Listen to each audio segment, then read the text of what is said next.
Doctor soil விதை நேர்த்தி பண்ணி இந்த வாழைக்கு நடவு பண்ணியிருக்கிறார். இது நடவு பண்ணி 20 நாள் ஆச்சு. 20 நாளில் அம்மா வேறு ரொம்ப ஆரோக்கியமாக இருக்குது, ஒயிட் கலரில் இருக்குது.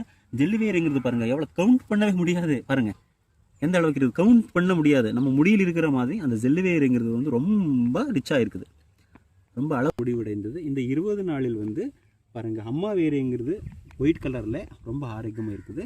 ஜெல்லி வேருங்கிறது வந்து அளவுக்கு அதிகமாக வந்து கவுண்டிங் பண்ண முடியாத அளவில் எண்ண முடியாத அளவில் வந்து ஜெல்லி வேருங்கிறது வந்து பாருங்கள், இங்கே பாருங்கள் எவ்வளோ வந்து வளர்ச்சி இருக்குது, எவ்வளோ ஜெல்லி வேருங்கிறது உருவாயிருக்குது பாருங்கள். எண்ண முடியுமா? கண்டிப்பாக எண்ண முடியாது. இந்த ஜெல்லி வேரு அம்மா வேருங்கிறது வந்து எல்லா பக்கமே காட்டுறோம் பாருங்கள். ஜெல்லி வேரு அம்மா வேருங்கிறது இந்த அளவுக்கு வந்து உருவாகிறதுக்கு காரணம் வந்து இந்த இலைமையில் இருக்கக்கூடிய உயிரியல் திறமைன்றக்கூடிய மண்புழு மற்றும் நுண்ணுயிர்கள். இங்கே மண் பார்க்கலாம், அப்படி வந்து பவுடர் மாதிரி இருக்குது. 12 நம்ம உயிரியல் தன்மையான பல கோடி நுண்ணுயிர்கள் மற்றும் மண்புழுக்கள் தேவை. இந்த வாழை எடுக்கும்போது பாத்தீங்கன்னா நம்ம இவ்வளவு மண்புழு எடுத்திருக்கிறோம், ஒரு 13-14 மண்புழு எடுத்திருக்கிறோம். இந்த ஒரு அடி அகலத்துல வந்து நம்ம எடுத்திருக்கிறோம்.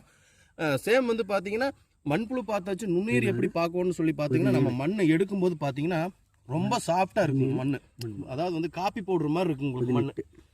எந்த இன்ஸ்ட்ருமெண்ட்டுமே இது பண்ணல, கையிலேயே பறிச்சு எடுத்ததுங்க. 18 மண்புழு காப்பி பவுடர் மாதிரி இருக்கு.